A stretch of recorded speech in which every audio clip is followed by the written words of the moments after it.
আজকে এই জুমার দিনে জুমার নামাজ আদায়ের উদ্দেশ্যে আল্লাহর ঘরে মহব্বত করে দয়া করে নিয়ে এসেছেন, জন্য দিল থেকে আবেগ করে আল্লাহর দেওয়া কণ্ঠে সমুচ্চারিত শব্দে জোরে বলি আলহামদুলিল্লাহ। তাই পিছনে যারা আছে সামনের কাতারগুলো পূরণ করে বসে সুন্দর হয়। এমনিতে মুসল্লি কম, আমি যদি ফাঁক ফাঁক হয়ে থাকে দেখতে অসুবিধা, কারো অসুবিধা থাকলে হয়তো বা সাইডে বসেন। তো আল্লাহর ঘরে একটা সুন্দর আছে, এই সুন্দর সামনে চলে আসে।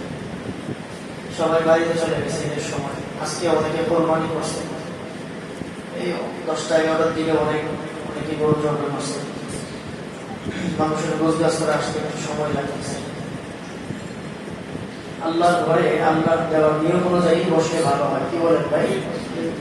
পৃথিবীর আর যে কোনো জায়গায় আমরা নিয়ম মেনটেন করি, কিন্তু আল্লাহর ঘরে আমরা একটু নিয়মটা মেনটেন কম করি। দিনই কাজে, দিন ইসলামের কাজে আমাদের সব জায়গাতেই একটু অবহেলা পাওয়া যায়, গুরুত্বহীনতা পাওয়া যায়। এই যে গতকালকে কোরবানি হলো, এই কোরবানিতে গতকালকে দেখলাম অনেকেই অনেকগুলো গুরুত্বপূর্ণ বিষয় অবহেলা করে ছেড়ে দেয়, গুরুত্ব দেয়। খুব গুরুত্বপূর্ণ বিষয় কিন্তু গুরুত্ব দিচ্ছে না। যেমন একটা হলো,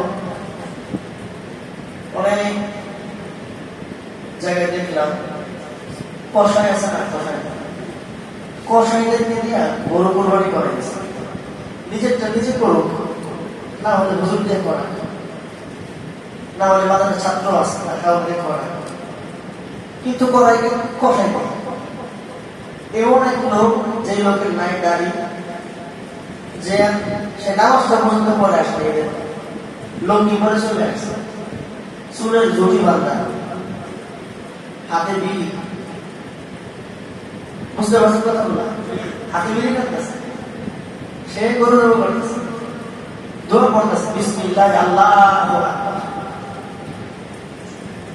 আমি চাই আছে দেখতেছি দিন ইসলামের ব্যাপারে কতটুকু গুরুত্বহীনতা থাকলে মনে হয়।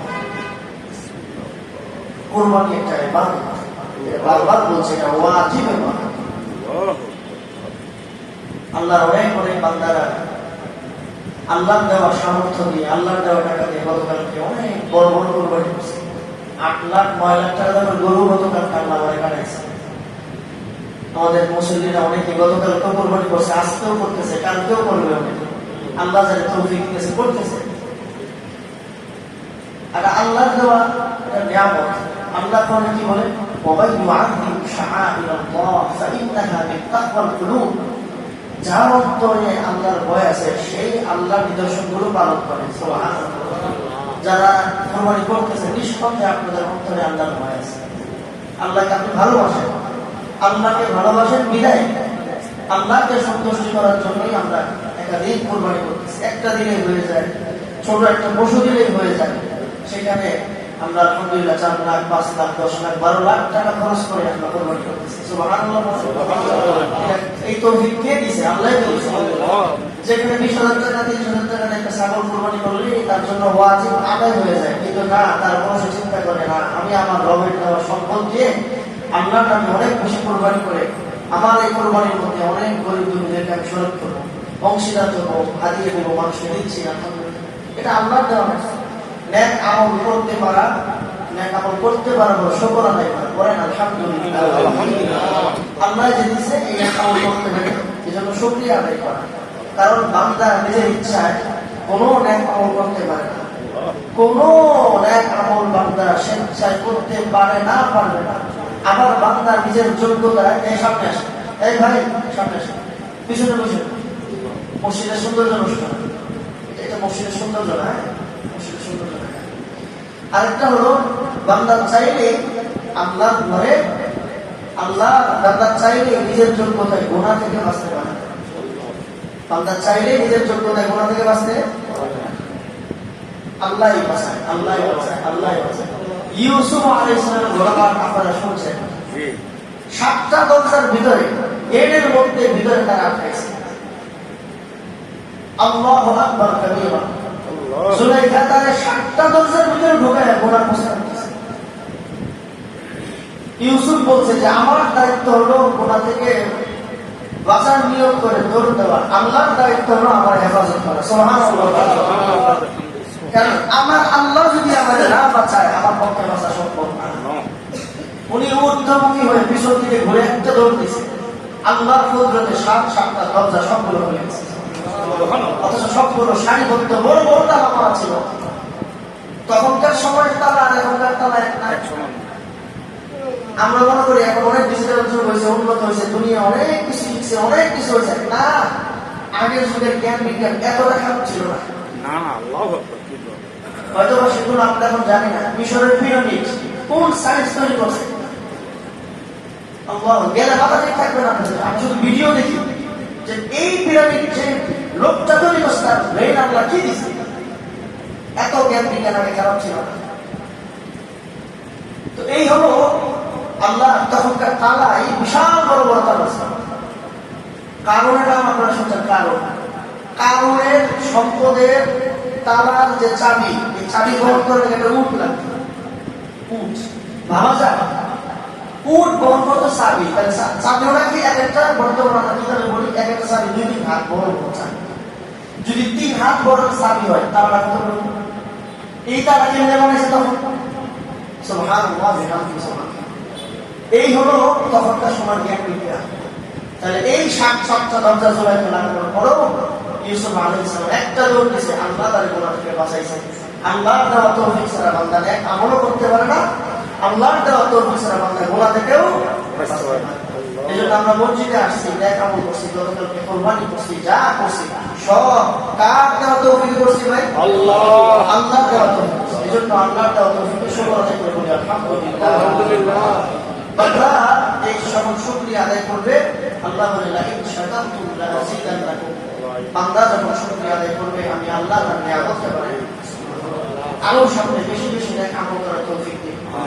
আর আল্লাহ যখন বান্দা মনে করবে না আমি সব করছি, নাউজুবিল্লাহ, আমি সব করছি, আমার দ্বারা সব হয়েছে, তখন এই যে না শুকরিয়া আদায়ের ফলে আল্লাহ তার সব নেক আমল থেকে বঞ্চিত করবে। শরীর সবারই মোটামুটি ক্লান্ত, আমারও শরীর অনেক ব্যথা, শরীর সাহায্য না। এই জন্য সংক্ষিপ্ত সময় আমি সময়ের গুরুত্বের উপর একটু কথা বলব। এই জন্য আমি আপনাদের সঙ্গে সূরাতুল আসর তেলাওয়াত করেছি। কেন বললাম? আমাদের আরবি মাসের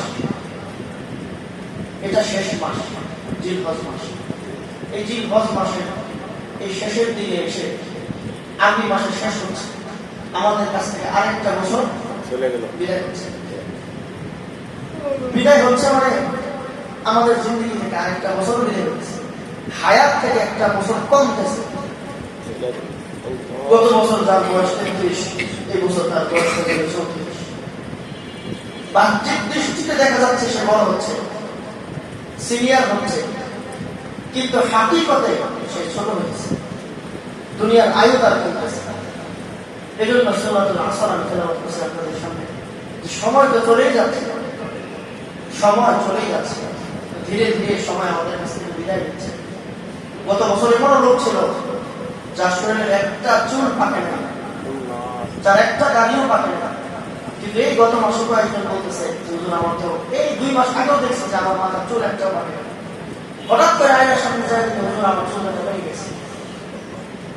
আমি বলছি এটা হলো ওয়ার্নিং, গ্রিন সিগন্যাল, অচিরে রেড সিগন্যাল আসবে, অচিরে রেড সিগন্যাল আসবে। ওমর ফারুক রাদিয়াল্লাহু তাআলা আনহু, আমি সম্ভবত আপনাদের আগেও একবার বলছি যে উনি ওনার রাজ্যের মধ্যে একটা কর্মচারী রাখছিলেন যার দায়িত্ব ছিল ওমর ফারুককে মৃত্যুর কথা স্মরণ করে দেওয়া। কিসের কথা স্মরণ করে দেওয়া? খুব খেয়াল করে কথাটা। তো তার বেতনভুক্ত, তার বেতন ছিল, ভাতা ছিল। তার কথা কি? ওমর ফারুক অর্ধেকটা পৃথিবীর বাদশা। সুবহানাল্লাহ বলবেন না? অর্ধেকটা জগতের বাদশা সে, আমিরুল মুমিন, supreme powerful in the world. সারা পৃথিবীতে উনি এত বড় পাওয়ারফুল। আরব, রোমের বাদশা রুস্তম পর্যন্ত তার নাম শুনে কাঁপত।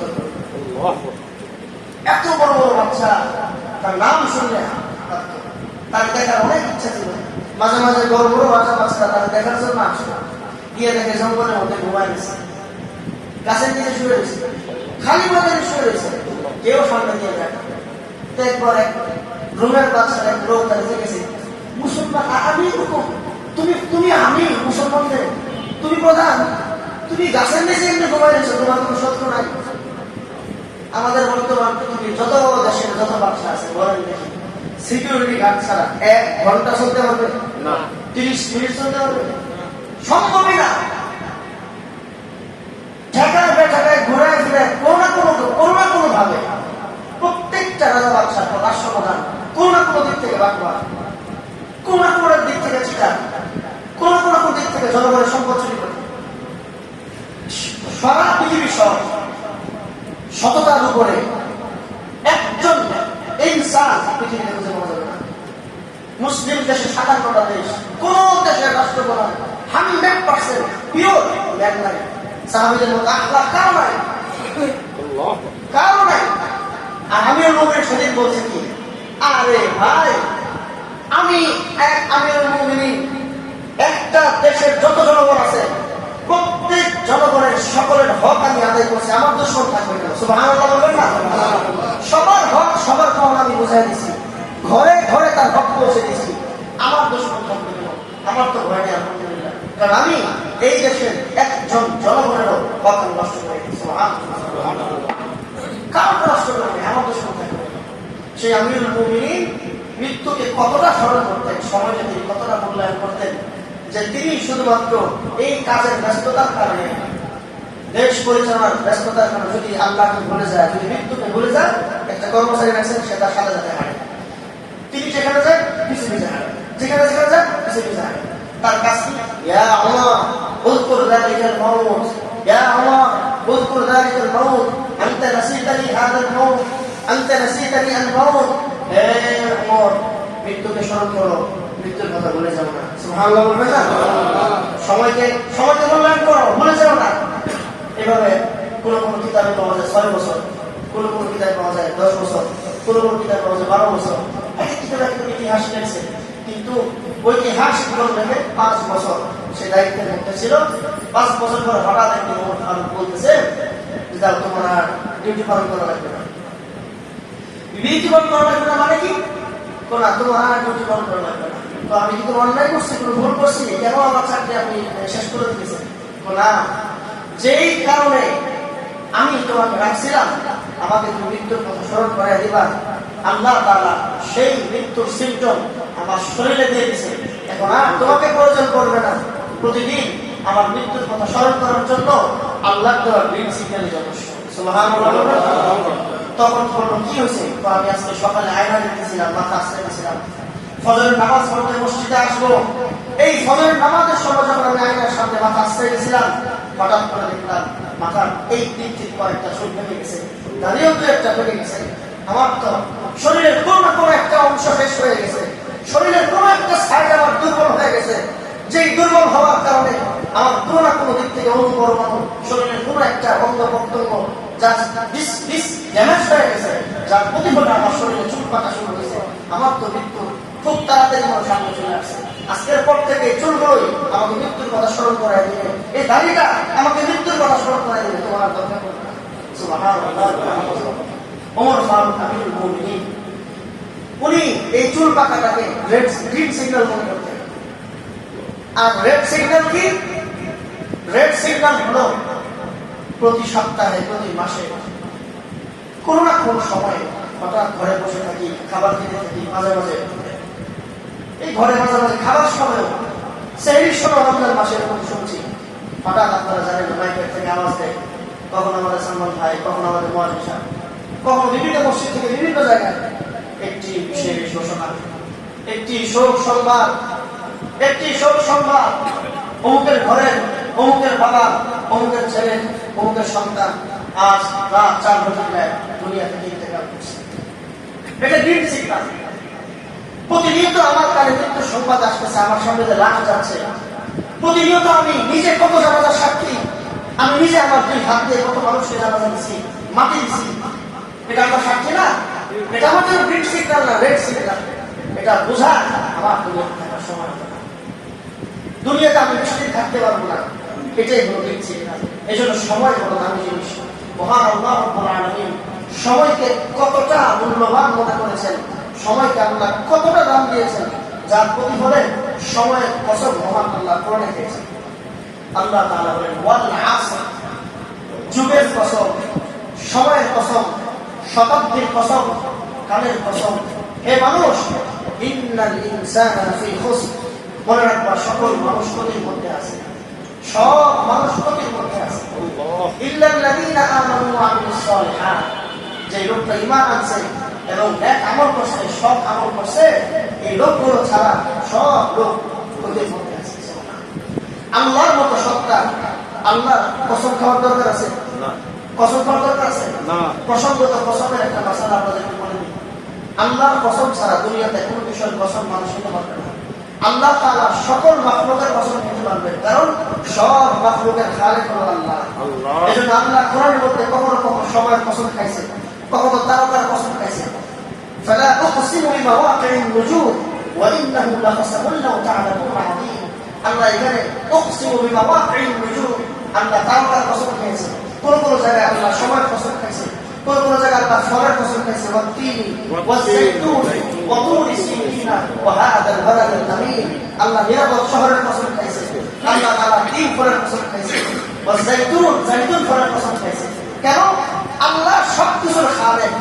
এজন্য আল্লাহ সব মাখলুকের কসম এজন্য দেন যে বান্দা, দুনিয়াতে তোমরা কসমকে খুব গুরুত্ব দাও। সব মানুষের মধ্যে কসমের একটা গুরুত্ব আছে। কসম করে কোন কথা বললে মানুষের হৃদয়ে ঢুকে, কসম করে কোন কথা বললে মানুষের হৃদয়ে বিশ্বাস হয়, বিশ্বাসযোগ্য হয়। এজন্য কখনো মানুষ দেখবেন আমার মায়ের কসম, মায়ের দুধের কসম, মাতার কসম, আয়াতের কসম, আকাশের কসম, জমিনের কসম, চাকরির কসম, সন্তানের কসম, এগুলো মানুষ খায়। যদিও এগুলো ভুল, ঠিক না। একজন মুসলিম আল্লাহর কসম ছাড়া অন্য কোনো কসম খেতে পারবে না, কিন্তু তারপর কসমটা কেন করে? এই ভুল কসমগুলো করে যেন মানুষের ভিতরে ঢুকে। মহান আল্লাহ তাআলা বলেন ওয়াল আসর, হে মাখলুক গোলাম, আমি আল্লাহ তোমাকে সময়ের কসম দিয়ে বলতেছি, সময় বড় দামি জিনিস, সময় বড়ই মূল্যবান, সময় বড়ই মূল্যবান। এক মুফাসসির এই আয়াতের তাফসীরে লিখছেন যে ইরাকের এক শহরে একজন বরফ ব্যবসায়ী ছিল। ওই বরফ ব্যবসায়ী একদিনের একটা চিৎকারের আওয়াজে আমি সময়ের কসমে সূরা আসরের তাফসীর পড়ছি। মুফাসসির লিখছে সূরা আসরের তাফসীর আমি বুঝতে পারি নাই অনেকদিন যাব, কিন্তু একদিন আমি বাজারে গেলাম। বাজারে যাওয়ার পর হঠাৎ করে এক সাইডে এক খোলার মধ্যে এক বরফ ব্যবসায়ী চিৎকার দিয়ে বসে, ও ভাই, ও ভাই, আমার বরফ শেষ হয়ে গেল, ভাই আমার বরফ শেষ হয়ে গেল, তাড়াতাড়ি তাড়াতাড়ি যে নাও, তাড়াতাড়ি নিয়ে নাও। আমি সামনে গেলাম, জিজ্ঞেস করলাম কি হলো? বললো যে এই যে বরফটা নিয়ে আসছিলাম, 2-3 দিন খুব কষ্ট করে বরফ বানাইছি, বরফ বানাই আমি বাজারের মধ্যে আনতেছি, কিন্তু সকাল থেকে বিকাল হয়ে যাইতেছে, আস্তে আস্তে গলে গলে শেষ হয়ে যেতেছে, ব্যবসা করতে পারতেছি না, বিক্রি করতে পারতেছি না। আর অল্প একটু আছে, এটাও যদি আমি বিক্রি করতে না পারি তাহলে আমার 10% হবে। তখন ওই দিন ওই আনেন এই সূরা আসরের তাফসীর লাগছে যে বরফ বরফ বিক্রেতার চিৎকারে আমি সূরা আসরের তাফসীর বুঝে গেছি। বরফ যেভাবে ক্ষয় হয় মানুষের হায়াত যেভাবে ক্ষয় হয়, বরফ যেভাবে ক্ষয় হয় মানুষের হায়াত যেভাবে ক্ষয় হয়, ধীরে ধীরে ক্ষয় হতে থাকে। যদি এই হায়াতের মূল্যায়ন না হয় তাহলে বরফ বিক্রেতা যেভাবে লস প্রজেক্ট, আমার হায়াতটা যদি এভাবে নষ্ট হয় আখিরাতে আমার লস প্রজেক্ট। এই জন্য আল্লাহ বলেন আসর, আমি সময়ের কাছে চাই না। সময় কতটা দামি জিনিস। আবু দাউদের হাদিসে রাসূল আকরাম সাল্লাল্লাহু আলাইহি ওয়াসাল্লাম দুইজন সাহাবী উনি বর্ণনা করতেছেন যে সাহাবীরা বলতেছেন দুইজন সাহাবী, এই দুইজন সাহাবীর বন্ধু আছে। একজন সাহাবী 1 বছর আগে যুদ্ধের ময়দানে শহীদ হয়েছে, আরেকজন সাহাবী 1 বছর পরে স্বাভাবিকভাবে বিছানায় মৃত্যুবরণ করছে। খুব খেয়াল করবেন, একজন সাহাবী কোথায় মরছে যদি বুঝে থাকেন, শাহাদাত শহীদ 1 বছর আগে, আর 1 বছর পরে তার এক বন্ধু কোথায় মৃত্যুবরণ করছে? স্বাভাবিকভাবে বিছানায় মৃত্যুবরণ করছে। এই দুই সাহাবী ঘনিষ্ঠ এক বন্ধু, তাদের ইন্তেকালের পরে স্বপ্ন দেখছে। স্বপ্নে দেখলো কি যে হঠাৎ করে ঘুমায় আছে। আবু দাউদের হাদিস, একেবারে জানতো হাদিস, জনজান্ত হাদিস। ঘুমে আছে, ঘুমের সময় দুইজন ফেরেশতা আকাশ থেকে আসছে, এসে এই 3 বন্ধু, যে 2 বন্ধু মারা গেল আর যে বন্ধু স্বপ্ন দেখতেছে, 3 জনকে একসাথে ধরে আকাশে তৈরি হয়ে গেছে। প্রথম আকাশের সামনে যাওয়ার পর লম্বা সময় দেরি হচ্ছে, খুলে না খুলে না খুলে না। হঠাৎ করে একবার একটা ফেরেশতা আসমানের দরজাটা খুলে দিয়ে স্বাভাবিকভাবে যে বন্ধুরা মারা গেছিল 1 বছর পরে তারা জান্নাতে ঢুকে গেছে। অনেকক্ষণ পর আসমানের দরজা বন্ধ, লম্বা সময় অপেক্ষা করার পর আবার দরজাটা খুলছে। খোলার পরে শহীদ যে সাহাবীরা ছিল তাদের ঢুকে গেট লাগাইলো। ঠিক এই সময় যে লোক স্বপ্ন দেখতেছে সে তো বলতেছে আমার ভাই, কারণ সে চিন্তা করতেছে প্রথমটা খুলতে যে পরিমাণ দেরি হয়েছে, আবার এর বেলা উত্তর দরজাটা খুলতে দেরি হয়েছে, দাঁড়ায় থাকতে থাকতে ক্লান্ত লাগতেছে, আর ভালো লাগতেছে না, সত্য হইতেছে না। এই জন্য বলতেছে ভাই একটারে নিলাম, এটারও নিলাম, আমারই নাও, আর কতক্ষণ বার করা রাখবো, আমিও তো তাদের সাথে আসছি বন্ধু মানুষ। তখন ফেরেশতা একটা কথা বলছে, তুমি এখনো বড় নাই। সুবহানাল্লাহ, স্বপ্ন দেখতেছে না, দুনিয়াতে সে কি দেখতেছে মনে বুঝেনি কেউ আসছে, দুনিয়াতে কি করতেছে সে স্বপ্ন দেখতেছে। এই জন্য ফেরেশতা কি বলছে, তুমি তো বড় নাই। ঠাস করে দরজা লাগাই দিছে, সে ঘুম থেকে লাভ করে উঠছে। ওই জন্য দরজা লাগাই দিয়েছে, ঘুম থেকে লাভ করে উঠছে। আরে আমি তো মরি নাই, আর দুইটা বন্ধু গেল না।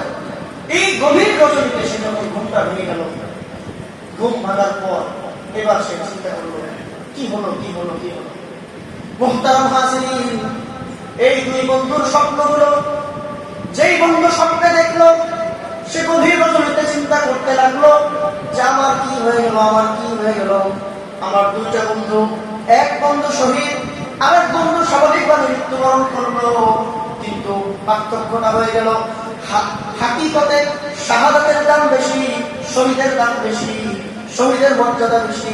জান্নাতে যাওয়ার আগে দরকার ছিল শহীদের, জান্নাতে যাওয়ার দরকার আগে কার ছিল? জোরে বলেন কার ছিল? শহীদের দরকার ছিল আগে জান্নাতে যাওয়ার, কিন্তু না, শহীদ গেল পরে আর নরমাল ব্যক্তিটা গেল আগে। এইটা সে কোনোভাবেই কেন সেটা মিলাইতে পারতেছে না। ফজরের নামাজের পর রাসূল আকরাম সাল্লাল্লাহু আলাইহি ওয়াসাল্লাম যাই নামাজে বসে প্রতিদিন নবীজির অভ্যাস ছিল নামাজের শেষে ফজরের সময় সাহাবীদের দিকে মুখ করে জিজ্ঞেস করতেন, আজকে রাতে তোমরা কেউ স্বপ্ন দেখছো কিনা? প্রতিদিন সাহাবীরা নবীজির সাথে ফজরের নামাজের পরে কথা বলতেন। আজকের এই দিনে নবীজি যখন জিজ্ঞেস করলো আমার সাহাবীরা তোমাদের সাথে রাতে কি কারো কোনো ঘটনা ঘটছে? ওই সাহাবীরা ইয়া রাসূলুল্লাহ, এক আজীব স্বপ্নের সম্মুখীন হয়েছি, এক আধ্যাত্মিক স্বপ্ন আমি গতকালকে রাতে দেখেছি। কি দেখেছো? ইয়া রাসূলুল্লাহ, আপনার মনে আছে ওই যে গত বছর আপনার সঙ্গে দুইজন সাহাবী একসাথে ছিল, এই দুইজন সাহাবী একই বছর দুনিয়াতে জন্মগ্রহণ করেছে, একসাথে ইসলাম জন্মগ্রহণ করেছে, একসাথে দুনিয়াতে জন্মগ্রহণ করছে, একই সাথে ইসলাম জন্মগ্রহণ করছে, একসাথে তারা অনেকগুলো যুদ্ধ করছে।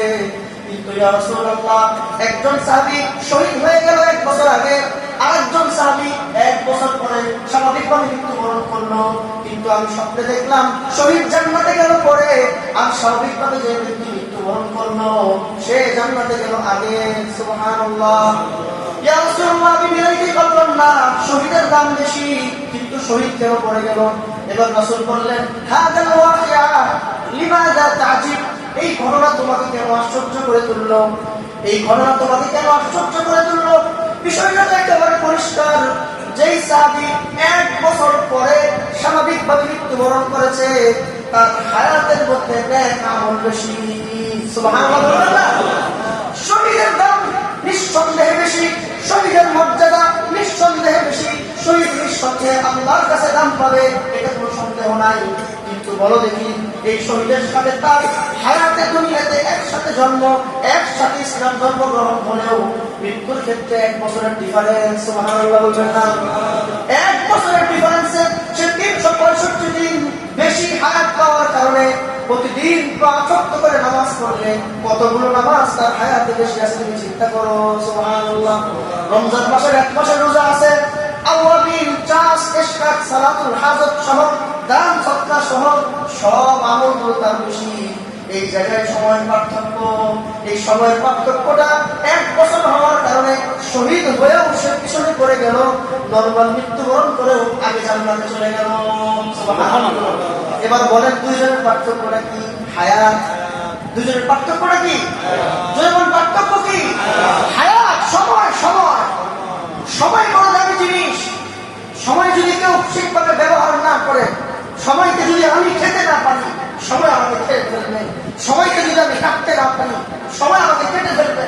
মুহতারাম হাজিরিন, শুধুমাত্র দুনিয়াতেই নয়, জান্নাতের ক্ষেত্রেও সময়ের ব্যবধানের কারণে, ইবাদতের ব্যবধানের কারণে, আমলের ব্যবধানের কারণে জান্নাতের পুরস্কারের ক্ষেত্রে ব্যবধান থাকবে। মুহতারাম হাজিরিন, ছোট্ট একটা হাদিস আমি আপনাদেরকে শোনাই।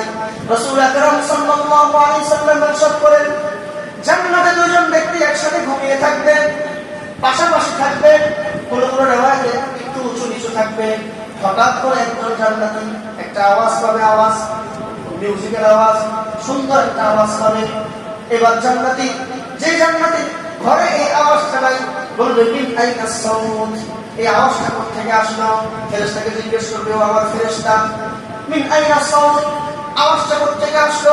ফেরেশতা বলবে আল্লাযী ফাওকাকা, যে ব্যক্তি তোমার উপরে অথবা তোমার পাশে ঘুমিয়ে আছে তার ঘর থেকে আওয়াজটা আসছে। সুবহানাল্লাহ না?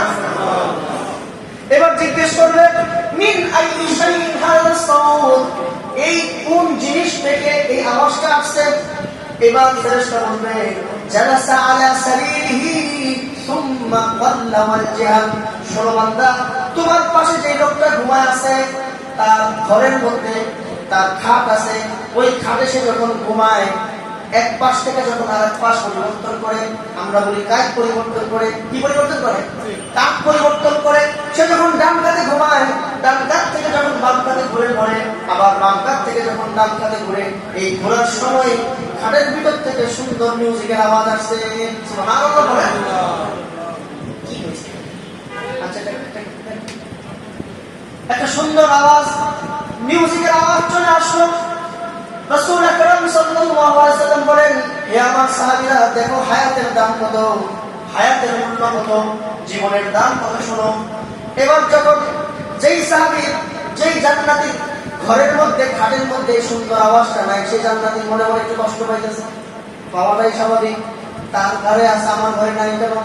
এবার বলল আইয়ুহাল মালাইকা, হে ফেরেশতা, লিমাযা আনা হাযা বাইতি, আমার ঘরে আওয়াজটা নাই কেন, সমস্যাটা কি, পার্থক্যটা কি?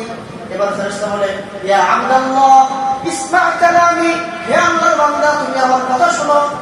হায়াতুকা ফিদ দুনিয়া আমালুন সাওয়াউন সাওয়া, তোমার দুনিয়ার জীবনের আমল আর তার দুনিয়ার জীবনের আমল সমান। সুবহানাল্লাহ বলেন। তোমার জীবনের আমল আর তার দুনিয়ার জীবনের আমল সমান, অতএব তোমার যতগুলো আমল তারও ততগুলো আমল, তোমার নামাজ তার রোজা সমান, তোমার যাকাত তার যাকাত সমান, তোমার নফল ইবাদত তার নফল ইবাদত সমান, তোমার জিকির তার জিকির সমান, তোমার আত্মার সব কিছু সমান। শুধু ব্যবধান হলো যাদা ফিদ দুনিয়া বিকা সুবহানাল্লাহ মাররাতান ওয়াহিদা, দুনিয়ার জীবনে সে তোমার থেকে একবার বেশি সুবহানাল্লাহ বলছিল। জোরে বলেন না ভাই সুবহানাল্লাহ। বুঝেন না পার্থক্যটা কি বলেন? সুবহানাল্লাহ একবার।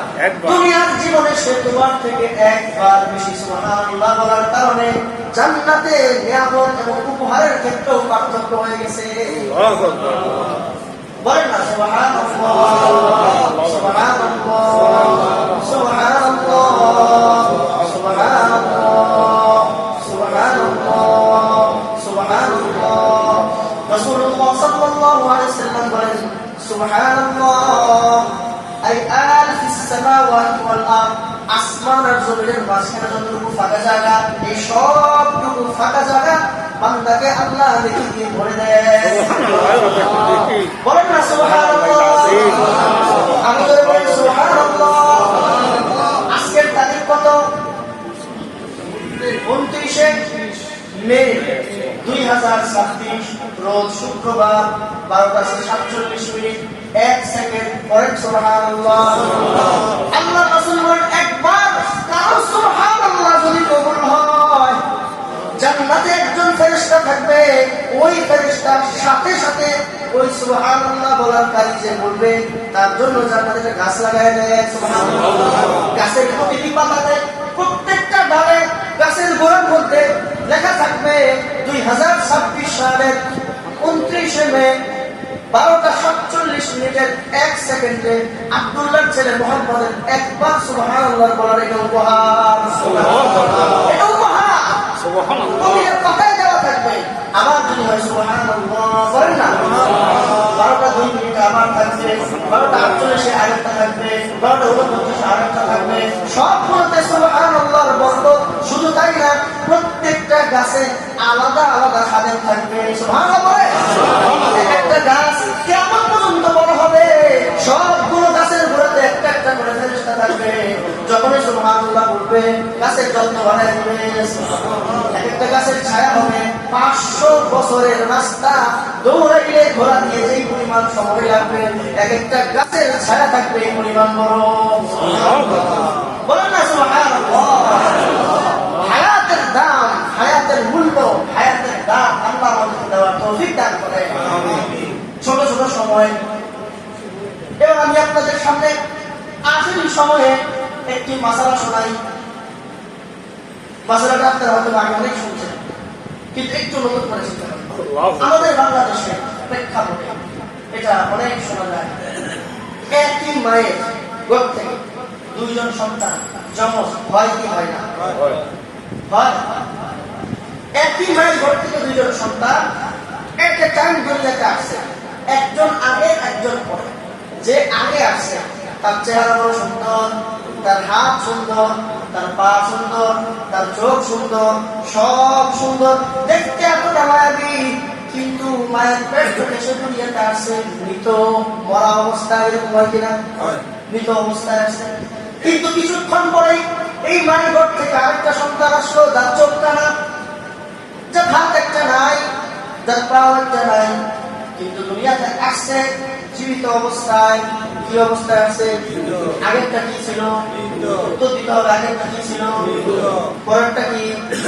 সুন্দর কোনটা বেশি? আগেরটা সুন্দর, কোন ত্রুটি নাই, বডি একেবারে নিরেট ক্লিন, কোন সমস্যা নাই। কিন্তু পরে যেটা আছে এটা কি সুন্দর না অসুন্দর? অসুন্দর। দুনিয়াটা একটু কাঁদছে, ম্যা ম্যা করে কাঁদছে। 1 second, 2 second, 5 second, 10 second colour পর 2 মিনিট পরে এই বাচ্চারাও দুনিয়া থেকে মরে গেছে। আশ্চর্যের বিষয় হলো, একই মায়ের ঘর থেকে যমজ 2 সন্তান জন্ম হলো। একটা মৃত আসলো, পরিষ্কার পরিচ্ছন্ন সুঠাম দেহের অধিকারী, কিন্তু মৃত। কিন্তু আরেকটা বাচ্চা আসলো, সে দেখতে অনেকগুলো ত্রুটি ছিল, কিন্তু দুনিয়াতে আসার পরে সে চিৎকার দিচ্ছে, একটু কান্নাকাটি করছে, করার পর 2 মিনিট পরে বাপ মারা গেছে। এখন গ্রামবাসী যখন আসলো, এলাকার সব লোক যখন আসলো, আসার পর যদি বাচ্চা দুটোকে একসাথে নিল, এখন নেওয়ার পর বলেন শরীয়তের হুকুম এই 2 বাচ্চার সমান না ব্যবধান? ব্যবধান। সুবহানাল্লাহ বলেন। শরীয়তের হুকুম এই 2 বাচ্চার ক্ষেত্রে ব্যবধান। যেই বাচ্চা মাতৃগর্ভ থেকে মৃত অবস্থায় আসছে, যতই সুন্দর হোক, সে দুনিয়াতে 1 মিনিট হায়াত পায় নাই। 1 মিনিট হায়াত না পাওয়ার কারণে শরীয়তের কোনো বিধান তার উপরে আসবে না। তার জন্য নাম রাখার দরকার নাই, তার জন্য কবরস্থানের প্রয়োজন নাই, তার জন্য জানাজার দরকার নাই। সুবহানাল্লাহ বলেন না? তার কোনো মুসলিম নামে তার কোনো জানাজার কোনো কিছুর প্রয়োজন নাই, তার জন্য ইসলামের হুকুমের কোনো আহকাম নাই। সাদা কাপড় একটা হোক, 2টা হোক, 5টা হোক, যেই কোনো একটা কাপড়ের মধ্যে সুন্দর করে পেঁচাইয়া দিয়া পৃথিবীর যে কোনো জায়গায় মাটির নিচে দাফন করে দিলেই হয়ে যাবে। কিন্তু মুহতারাম হাজিরিন, 1 মিনিট হায়াত পাওয়া যেই সন্তান, এই সন্তানের এতটা দাম আল্লাহর কাছে, একটু কান্না করার কারণে শরীয়তের ইসলামের যাবতীয় হুকুম আহকাম এই বাচ্চার ক্ষেত্রে হবে। সুবহানাল্লাহ বলেন।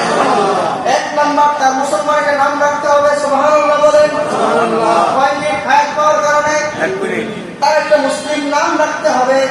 তার জন্য 3 টুকরা কাপড়ের ব্যবস্থা করতে হবে। সুবহানাল্লাহ। এলাকা থেকে কিছু মুসলমান এসে তার জানাজা করা ফরজে কিফায়া, ফরজ হয়ে গেছে। এই সবগুলো কাজ তার ক্ষেত্রে করতে হবে। বড়ই পাতার গরম পানির ব্যবস্থা তার জন্য করতে হবে। এলাকার ইমাম সাহেবের তার জানাজার জন্য মাঠে যেতে হবে। 6 জন 10 জন আসবে, সবাই আসবে, সবাই তার জানাজায় শরীক হবে, শরীক হতেই হবে। ফরজে কিফায়া 5 জন হোক আর 500 জন হোক, আসতে হবে কিনা? লাগবে কিনা? সব লাগবে। কিন্তু আমি যখন এই মাসালা পড়ি, আমার হয়রান লাগে মাঝে মাঝে, আমার মাঝে মাঝে মাথা কাজ করে না। আশ্চর্যের বিষয় হলো, যদি এই মুরব্বী মারা যায়, যদি আমি মারা যাই, যদি আপনারা সবাই মারা যান, আমাদের ক্ষেত্রে আপনার বালেগ মানুষের ক্ষেত্রে জানাজার দোয়ার ধরন একরকম, আর এই 2 মিনিট হায়াত পাওয়া মাসুম বাচ্চার জন্য জানাজার দোয়া আরেক রকম। সুবহানাল্লাহ। এই বাচ্চার জন্য স্পেশাল একটা আলাদা দোয়া লাগে, দোয়া লাগে। উল্লেখিত যতগুলো কথা বললাম, এই সবগুলো কথা এই বাচ্চার উপরে যে হলো, এটা দুনিয়াতে কতটুকু হায়াত পাওয়ার কারণে। 1 মিনিট হায়াতের দাম যদি এই পরিমাণ হয়, দুনিয়াতে 1 মিনিট হায়াত পাওয়ার কারণে যদি এই বাচ্চার এত কিছু করা লাগে, তার এবার চিন্তা করেন যে 70টা বছর হায়াত পাইছে, তার কত দাম। কত দাম হবে বলেন? শুধু কি তাই, এই মাসুম বাচ্চা দুনিয়াতে 1 মিনিট হায়াত পাওয়ার কারণে সে জান্নাতি। সুবহানাল্লাহ বলেন। সে জান্নাতি। সে কি আগের বাচ্চারা জান্নাতি না? সে দুনিয়াতে হায়াত পায় নাই, তার জান্নাতও নাই, জাহান্নামও নাই। সে দুনিয়াতেই শেষ, তার লাশ খেয়ে ফেলবে, মাটি খেয়ে ফেলবে, ভ্যানিশ হয়ে যাবে, শেষ। কিন্তু 1 মিনিট হায়াত পাবে মাসুম বাচ্চা, তার জান্নাত আছে। সুবহানাল্লাহ। সেই জান্নাতের মালিক হলো দুনিয়াতে কয় মিনিট সময় পেয়ে? 1 মিনিট হায়াত পাওয়ার কারণে যদি এই লোক জান্নাতি হতে পারে, বাচ্চা 70 বছর হায়াত পাওয়া যদি জান্নাত না পায়, তাহলে আমার চাইতে বড় কপাল করা কে আছে? কে আছে? এরপরে যারা বলতেছিলাম দোয়া, আমাদের ক্ষেত্রে আমরা কি দোয়া করি? আল্লাহুম্মা ইগফির লিহাইয়িনা ওয়া মাইয়িতিনা ওয়া শাহিদিনা ওয়া গায়িবিনা ওয়া সাগীরিনা ওয়া কাবীরিনা ওয়া যাকারিনা ওয়া উনসানা। আল্লাহুম্মা মান আহইaytaহু মিন্না ফাআহইহি আলাল ইসলাম ওয়া মান তাওয়াফাইতাহু মিন্না ফাতাওয়াফাহু আলাল ঈমান। দোয়া শুরু থেকে শেষ পর্যন্ত সবগুলো হলো ক্ষমার বিষয়।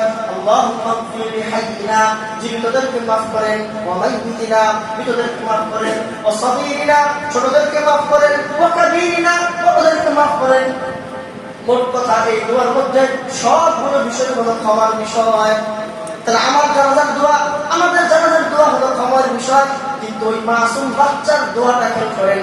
আল্লাহুম্মা জাআলহু লানা ফারাতা ওয়াজআলহু লানা আজরা ওয়া যুখরা ওয়াজআলহু লানা শাফিআন মুশাফফা। আল্লাহ, এই মাসুম বাচ্চা যেই ফিতরতের উপরে দুনিয়াতে আসলো, আল্লাহ তাআলা ফিতরতটাকে কবুল করে নেন। আর যেই মায়ের সন্তান, এই বাবা মার জন্য হাসরের মাঠে এই বাচ্চার সুপারিশ কবুল করে। আমিন। এই বাচ্চা 1 মিনিট হায়াত পাওয়ার কারণে আখিরাতে সে সুপারিশ করার যোগ্যতা অর্জন করেছে। সুবহানাল্লাহ। This is time, this is হায়াত। এটা হলো হায়াত, এটা হলো সময়। যে সময়কে মূল্যায়ন করে, আল্লাহ তাকে অনেক বড় মানে। 1 মিনিট হায়াতের কারণে তার জানাজার দোয়ার পরিবর্তন, 1 মিনিট হায়াতের কারণে সে জান্নাতের মালিক, 1 মিনিট দুনিয়াতে হায়াতের কারণে সে আখিরাতে সুপারিশের মালিক হয়ে গেছে। বাবা মার জন্য সুপারিশ করবে। শুধু কি তাই, তাকে আলাদা ভিআইপি কার্ড দেওয়া হবে। আসলে বলে ভিআইপি কার্ড। রাসূল আকরাম সাল্লাল্লাহু আলাইহি ওয়াসাল্লাম বলেন, যে বাবার মার মাসুম সন্তান মারা যায়, হাসরের মাঠে যদি ওই বাবার মাকে জাহান্নামের ফায়সালা করা হয়, ওই ফেরেশতা গিয়ে ওই ফেরেশতা যেই ফেরেশতা তাদেরকে জাহান্নামের দিকে টেনে নিয়ে যাবে, ওই মাসুম বাচ্চার সামনে দাঁড়ায় ফেরেশতাকে আটকায় দিবে। বান্দা বলবে, আমার বাচ্চাকে ছেড়ে দাও। আল্লাহকে গিয়ে বলবে, আল্লাহ, আমি মাসুম, দুনিয়াতে আমি কোনো স্বাদ পাই নাই, কোনো সুখ পাই নাই, দুনিয়ার জীবনে আমি কোনো সুখ বুঝি নাই, আমার কাছে কোনো গুনার স্পর্শ লাগে নাই। যেহেতু আমার জান্নাত দিয়েছেন, আমি সুপারিশ করি, আল্লাহ আমার আব্বা আম্মাকে মাফ করে দেন, জান্নাত দিয়ে দেন। রাসূল আকরাম সাল্লাল্লাহু আলাইহি ওয়াসাল্লাম এই মাসুম বাচ্চার সুপারিশ আল্লাহ কবুল করতে। আল্লাহ আমাদের সকলকে হায়াতের মূল্যায়ন করার তৌফিক দান করেন। প্রতিনিয়ত ভাই, প্রতিটা শ্বাসের দাম আছে, প্রতিটা আকওয়াল, প্রতিটা আমাল, প্রতিটা আফআল, হায়াতের দাম আছে। হায়াতকে মূল্যায়ন করার চেষ্টা করি ভাই, হায়াতকে মূল্যায়ন করার চেষ্টা করি। 1447 খ্রিস্টি বিদায় লগ্নে একেবারে শেষ সময় আমরা চলে আসছি। এই আর 2টা জমা পড়ে 1447 শেষ হবে, 48 সূচনা হবে। 1 বছর হায়াত থেকে কমবে, আমাদের জীবনের 1 বছর হায়াত বাড়বে, কবর সামনে আসবে। আল্লাহ আমাদেরকে হায়াতের মূল্যায়ন করার তৌফিক দান করেন। তাহলে এতক্ষণ পর্যন্ত যে বুঝলাম, হায়াতের দাম কিসের দাম ভাই? হায়াতের দাম। হায়াতের দাম। হায়াতকে মূল্যায়ন করবো কিভাবে? সকাল থেকে নিয়ে রাত পর্যন্ত 24টা ঘন্টা আমি যদি রাসূলের সুন্নাত দিয়ে জীবনকে সাজাতে পারি, আমার প্রতিটা সময় হবে মূল্যবান। সুবহানাল্লাহ বলেন। খাবার খেতে লাগে 30 মিনিট। রাসূলুল্লাহ সাল্লাল্লাহু আলাইহি ওয়াসাল্লাম বলেন, এই খাবারের সময় যদি কেউ সুন্নত মেনটেন করে পুরোটা খাবার তার নেক আমলের মধ্যে লেখা হবে। ইস্তেঞ্জা গেলে 10 মিনিট 15 মিনিট যতটুকুই লাগে বাথরুমে, যদি কেউ সুন্নত মেনটেন করে মাথা ঢেকে যায়, বাম পা দিয়ে ঢোকার সময় দোয়া করে আল্লাহুম্মা ইন্নী আউযু বিকা মিনাল খুবুসি ওয়াল খাবাইস। 10 মিনিট লাগুক 15 মিনিট লাগুক, আবার যখন ইস্তেঞ্জা থেকে বের হবে, টয়লেট থেকে বের হবে, ডান পা দিয়ে বের হবে আর পড়বে গুফরানাক। এক রিওয়ায়াত, ভিন্ন রিওয়ায়াতে গুফরানাক আলহামদুলিল্লাহিল্লাযী আযহাবা আন্নিল আযা ওয়া আফানি। 10 মিনিট বাথরুমে নিজের প্রয়োজন পূরণ করছে, পুরোটা সময় ফেরেশতারা নেক আমল লিখে দিবে। সুবহানাল্লাহ। রাতে এশারের নামাজ জামাতের সাথে, ফজরের নামাজ জামাতের সাথে, গোটা রাত ঘুমাবে, কিন্তু 2 ওয়াক্তের নামাজ জামাতের সাথে হওয়ার কারণে রাতে ওযু করে ঘুমাইলে সারা রাত নফল নামাজে নেকি হবে। সুবহানাল্লাহ। যদি নবীর সুন্নাত তরিকায় জীবন সাজানো যায়, হায়াতের প্রত্যেকটা সময় দামি হবে। কি হবে? দামি হবে। আল্লাহ আমাদের হায়াতের মূল্যায়ন করার তৌফিক দান করে। ফজরের নামাজের পর সুবহানাল্লাহ বলতে 100 বার করতে লাগে 3 মিনিট, আলহামদুলিল্লাহ 100 বার করতে লাগে 3 মিনিট, আল্লাহু আকবার 100 বার করতে লাগে 3 মিনিট। টোটাল মিলিয়ে যদি 15-20 মিনিট আমল করেন, চিন্তা করেন কি পরিমাণ কি হবে। কি পরিমাণটা কি হবে? সূরা ইয়াসিন পড়তে সময় লাগবে 10 মিনিট। এই যে আমল, এগুলো করলে আমাদের হায়াত এশারের নামাজে পড়ে সূরা মুলক পড়তে 3 মিনিট, 5 মিনিট 7 মিনিট সময় লাগবে। 7 মিনিটও আমাদের ধৈর্য হয় না। ফরজ নামাজের পরে রাসূলুল্লাহ সাল্লাল্লাহু আলাইহি ওয়াসাল্লাম কি একটা আমল দিয়েছে, সুবহানাল্লাহ 33 বার। কয়বার? আলহামদুলিল্লাহ 33 বার, আল্লাহু আকবার কতবার? 34 বার। 40% তো দূরের কথা, 70% মুসলমান পড়ে না। আসসালামু আলাইকুম ওয়া রাহমাতুল্লাহ, আসসালামু আলাইকুম ওয়া রাহমাতুল্লাহ। ইমাম সাহেব আল্লাহুম্মা আমিন, মুসল্লিরা আল্লাহুম্মা আমিন, এবং ইমাম সাহেব আমিন, মুসল্লিরা আমিন, তারা ইসলাম করে চলে। 33, 33, 34 নবীজি বলেন সাগরের ফেনা পরিমাণ গুনাহ থাকলেও আল্লাহ তার গুনাহ মাফ করে দিবে। সুবহানাল্লাহ। এই 100 বার করতে লাগে 1.5 মিনিট। 1.5 মিনিটে সাগরের ফেনা পরিমাণ গুনাহ মাফ হয়। আমরা 1.5 মিনিট সময় কাজে লাগাই না। 1.5 মিনিট সময় কাজে লাগাবো তো ইনশাআল্লাহ। আয়াতুল কুরসি পড়তে লাগবে সর্বোচ্চ 40 সেকেন্ড। আল্লাহু লা ইলাহা ইল্লা হুয়াল হাইয়্যুল কাইয়্যুম 40 সেকেন্ড। 40 সেকেন্ডে আপনি জান্নাতের মালিক হয়ে গেলেন। সুবহানাল্লাহ। 40 সেকেন্ড কিসের মালিক হয়ে গেলাম? আল্লাহ আমাদের সকলকে হায়াতকে মূল্যায়ন করার